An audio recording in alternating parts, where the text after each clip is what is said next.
with respect to birth tourism, something that used to happen incidentally, where somebody who happened to be on vacation here went into labor early and had a baby.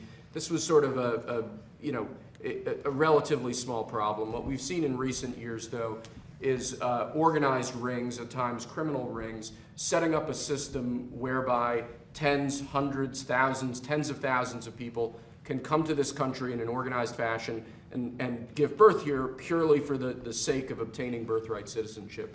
This order takes a number of different actions intended to combat those sorts of organized practices. We look very heavily at denying visas to people that we have reason to believe are coming here for that purpose. Visas both for putative parents, but also for the people organizing these rings. There's also obviously a law enforcement component. We'll have a full fact sheet released on this soon, but what we're doing is taking legally validated means that are clearly within our disposal and targeting them square on to this birth tourism industry. There's absolutely nothing in here that runs afoul of any of the Supreme Court's opinions on the subject. This is frankly, it's action that's overdue, and I'm thankful that President Trump is finally taking decisive action to combat this issue of birth tourism now that it's been queued up in the way that it has as a result of the Supreme Court's opinion.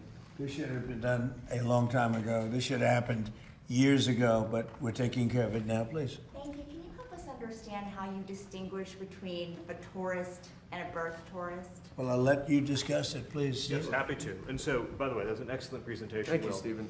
For those of you who want to do your research on this, Section 215A of the Immigration and Nationality Act gives the president this authority. 215A of the Immigration and Nationality Act. Very rarely used, probably one of the strongest laws in the entire federal code, gives him this power.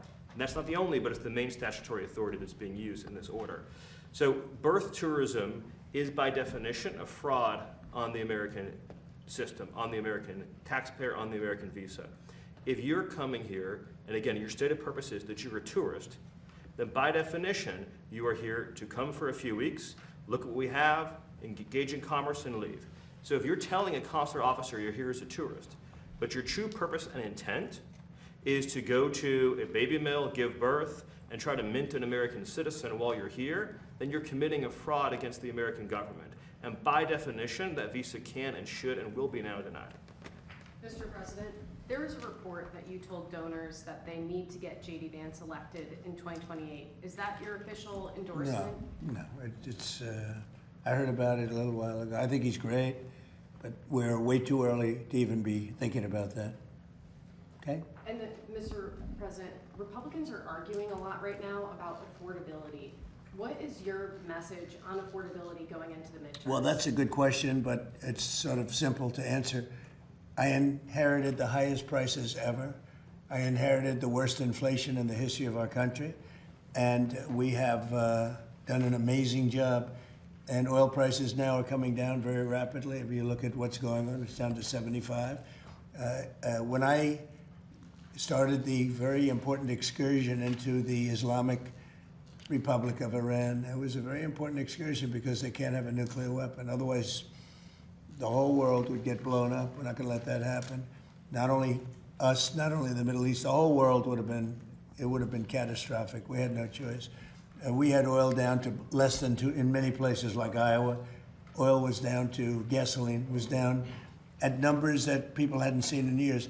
$1.85, $1.95. So it passed Tuesday. I was in Iowa at a stop, and we had $1.95, another one, $1.85 a gallon. And we'll see those days pretty soon again, based on everything I see, as soon as the war ends. And I think it's going to end pretty soon. I don't think they can go much longer. Yeah, please. Has a deal been reached to reopen the Strait of Hormuz? Well, I don't want to say it has been. It's sort of open right now. You know, we have a thing called the blockade headed up by the U.S. Navy, and we control it. And now we control it, but they can always shoot something. They always have something or drop a mine. And if you have one mine sitting out there, you sort of mess things up because people don't want to take their billion-dollar boats and accidentally get hit by a mine. But I think we're doing very well. I'm involved in the negotiation. I think we're doing fine. It could be soon, yeah. Mr. President, have you lobbied any of the undecided Republicans who will vote tomorrow on Todd Blanche's nomination? I will lobby if I need to. I will lobby very, very diligently because he's outstanding. He should be good. I mean, I can't imagine he's as good as there is in the country. People have such unbelievable respect for Todd Blanche, so hopefully that won't be necessary. I spoke to some people, I did, but hopefully it'll all work out very well for the country because you're not going to find better than Todd Blanche. Will you reach out to Senator Murkowski, Senator Cassidy, for instance? Let's see if we need anybody. I'll reach out to whoever I have to, but anybody voting against him would be doing a great disservice to the country, please. Mr. President, the deadline for Representative Max Miller to withdraw from his race is coming up next week. Do you believe he should withdraw this? Well, I'm not going to get involved in that. It's a very sad situation, and I know Max very well, but it's very, very sad that a situation like that takes place. Yeah. Do you think the DOJ should prosecute Dr. Fauci? Well, you know, they prosecuted Peter Navarro, and they prosecuted Steve Bannon, two very decent people, over something that essentially was never prosecuted before. And there are sort of telltale signs of similarity. And they went to jail for a number of months over something that I saw one of the analysts said they used to laugh at it in the Justice Department when something like that was referred. But Merrick Garland prosecuted two very decent people and sent them to jail. I wasn't president. I would have given him a pardon in 2 seconds, but I wasn't. It was after I left. They waited till after I left, and then they prosecuted these two people, and they ought to be ashamed of themselves. So when you see that happen, you sort of say maybe he should. What he did is far more serious than a lot of crimes, frankly. But they prosecuted two people when nothing like that has ever taken place before. Mr. President? Mr. President, on munitions, you posted overnight that the U.S. has a massive amount, and That's right. you denied that there were any shortages.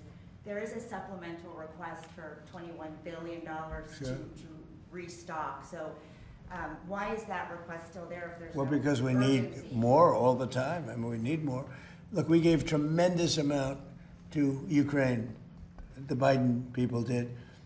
And they were given free of charge. No charge. No charge. Billions, hundreds of billions of dollars. And fortunately, I built up so much during my term.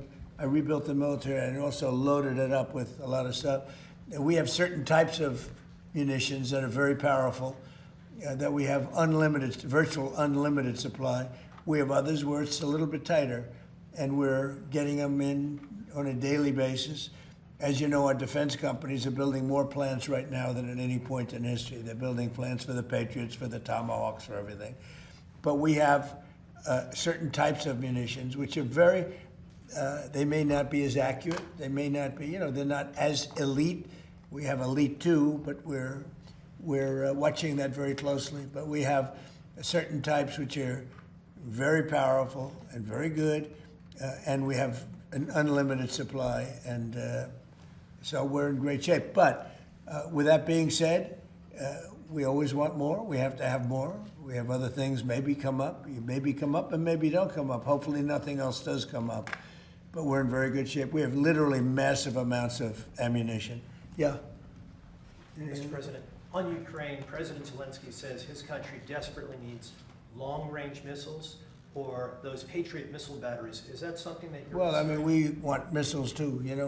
When Biden gave him so much, Biden gave $300 billion worth of ammunition. When I left, it was full, and he gave a lot of it away. Now we're rebuilding it, and we're using munitions that are very powerful, very good, but we wouldn't have been using them. We could have used something else. But these are a little bit older type, equally as effective, and it's things that we have so much. Plus, we have supplies of munitions all over the world that if we ever needed them, we'd take that.